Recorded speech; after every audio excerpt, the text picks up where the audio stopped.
Eu passei todo o mês de julho de 2020 cuidando da minha irmã Azuka em sua casa. Ela estava recém-operada de uma cirurgia no estômago e dependeu dos meus cuidados, pois mora sozinha perto da cidade de Osaka. Aproveitei esse tempo para evangelizá-la. Ela é 5 anos mais velha que eu, e íamos juntas com a minha mãe para a igreja. Pela infinita bondade de Deus, continuei na fé e exercendo as minhas funções, enquanto que ela infelizmente se afastou da graça ainda na adolescência, pois o mundo a atraía e acabou a seduzindo. Quando completou 16 anos, ela começou a namorar um rapaz no colegial, e isso a afastou mais ainda do santo caminho. Nela ainda habita o temor de Deus, o que se vê quando ela não nega atenção à sua santa palavra. No dia 28 de julho, enquanto minha irmã dormia, eu estava orando prostrada à beira da cama no quarto que fica ao lado quando tive uma nova experiência.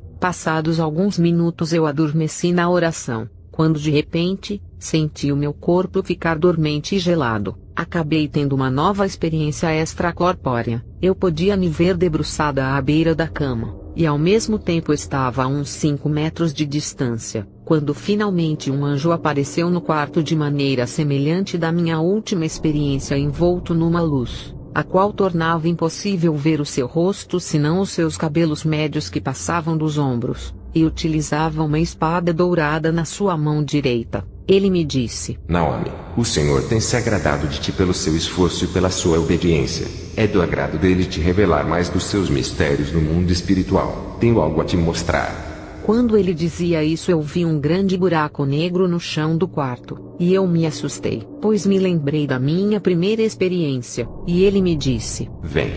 Quando ele terminou de dizer isso, eu perdi o controle sobre mim, e descemos naquele buraco escuro. Quando chegamos no fundo, vi um enorme portão estranho, e logo me lembrei da minha primeira experiência, e ali eu já sabia que o Senhor estava novamente me mostrando o inferno. E aconteceu que o portão se abriu e entramos naquele lugar, e como da última vez comecei a sentir o calor, a terrível sensação de morte, e um repugnante mau cheiro exalando naquela atmosfera o som de muitos gritos das almas condenadas. O anjo me levou a uma parte, onde vi dezenas de homens sendo torturados por demônios que os flagelavam com chicotadas, e haviam chamas violentas os cobrindo até a panturrilha. Eu perguntei ao anjo quem eram eles, e o que eles fizeram quando estavam vivos para sofrerem tamanho suplício naquele lugar. E o anjo me disse: Esses são os mortos da tragédia do time de futebol da Chapecoense.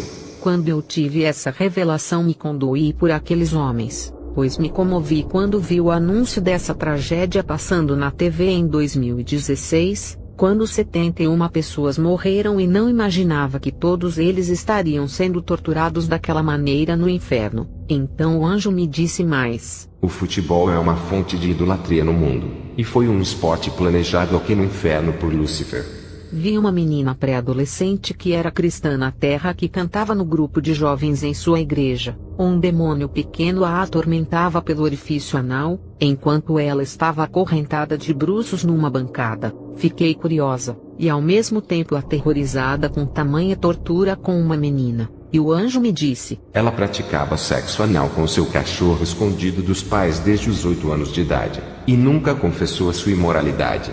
Ela nunca deixou essa prática, que se tornou compulsiva. Faleceu afogada na praia e está aqui no inferno há 3 anos.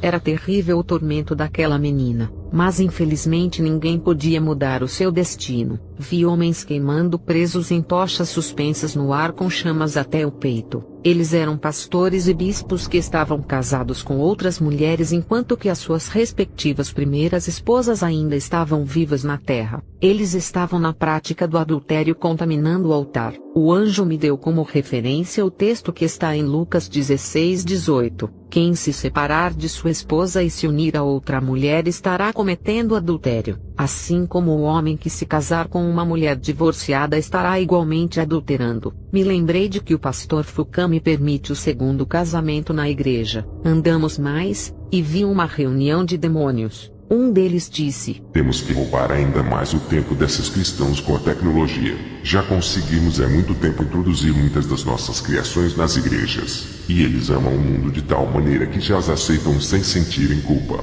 E dava terríveis gargalhadas. O outro mostrou um livro e disse: Agora que dominamos as mentes e os corações dos maiores teólogos do mundo, vamos usá-los para ensinarem um falso evangelho através da teologia da prosperidade e da psicologia cristã.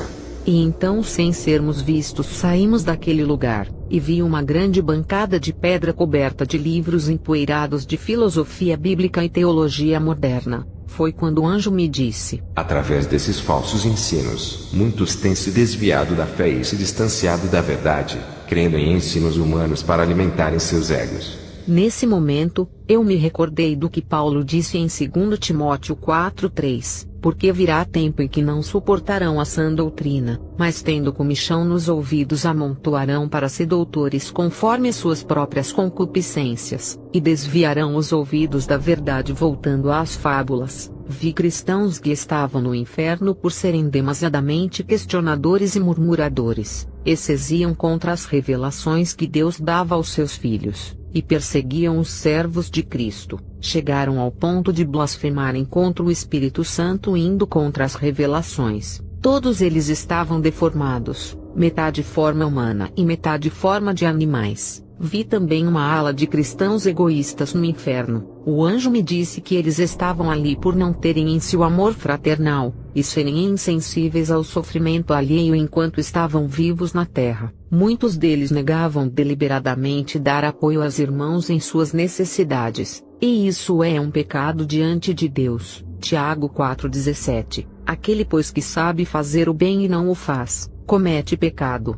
1 Pedro 4,8. Mas sobretudo, tende ardente amor uns para com os outros, porque o amor cobrirá a multidão de pecados. Muitos deles praticavam a glutonaria, e eram incapazes de repartir o seu alimento com os necessitados. Finalmente saímos daquele lugar, e subimos numa velocidade incalculável, quando o rumor daquela escuridão começou a dar lugar à luz, e chegamos ao portão do céu. Para minha maior surpresa, eu senti naquele momento a sensação mais especial em toda a minha existência. Notei que no portão haviam 2 anjos que guardavam a entrada do céu. Os 2 acenaram e entramos. Fui levada ao paraíso, e vi muitos irmãos alegres desfrutando do gozo e da paz daquele lugar. Senti a vontade de permanecer, quando o anjo me mostrou um homem e me disse: Eis aí o servo do Senhor que foi fiel até a morte, ensinou e viveu a santidade e a justiça. Ele está aguardando o galardão das suas obras no final dos dias. Aquele homem estava com uma longa veste branca, e havia muitas pedras preciosas. Eu perguntei ao anjo quem ele era. Foi quando o anjo me disse: Esse é Davi Miranda. Ele foi um pastor brasileiro zeloso e fiel. A sua obra na terra ainda produz frutos para o reino de Deus em muitos países por causa da sua dedicação enquanto viveu. Mostrar-te-ei a recompensa que ele receberá no grande dia. O anjo me mostrou uma enorme mansão no céu, e me disse que ela pertence àquele homem. A mansão tinha 5 andares, e era toda composta de ouro transparente cujo não existe na terra. Me mostrou também uma coroa repleta de pedras preciosas, sendo a maioria de diamante. Eu não conheci esse homem em vida e nem o seu ministério. Apenas posso dizer que ele está muito feliz no céu. Ele também me mostrou a coroa e a mansão celestial de um pastor missionário japonês que vivia nos Estados Unidos, e que dedicou boa parte da sua vida ao Evangelho propagando a mensagem da santidade e da justiça. Foi-me dito que ele teve muitas experiências com Deus, e trabalhou para o Senhor em muitos países. As obras dele na terra ecoaram no céu após a sua morte. Posso dizer com segurança aos irmãos que ele está no paraíso celeste, e o seu galardão é grande. O anjo me disse que o filho dele ainda está na terra dando continuidade ao ministério. Também me foi revelado que a mansão desse missionário é uma das maiores que existem no céu. Eu nunca ouvi falar desse missionário,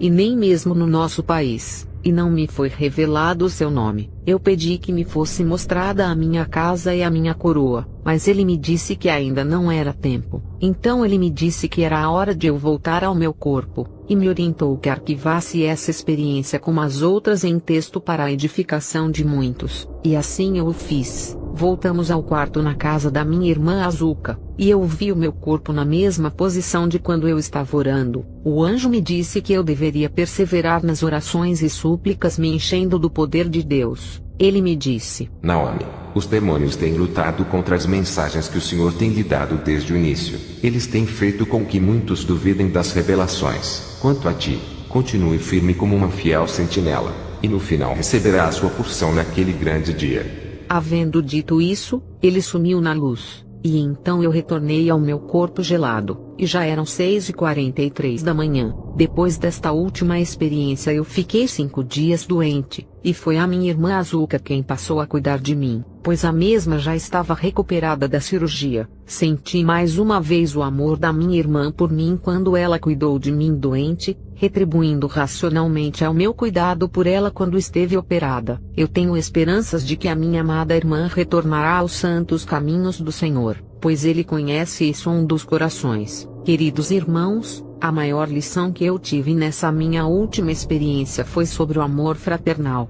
que nos amemos sem fingimento e com um coração puro, pois essa é a vontade do nosso Criador, que nunca neguemos a ajuda ao necessitado, que nunca ignoremos o sofrimento alheio, e finalmente carreguemos as cargas uns dos outros, e assim cumpriremos a lei de Cristo.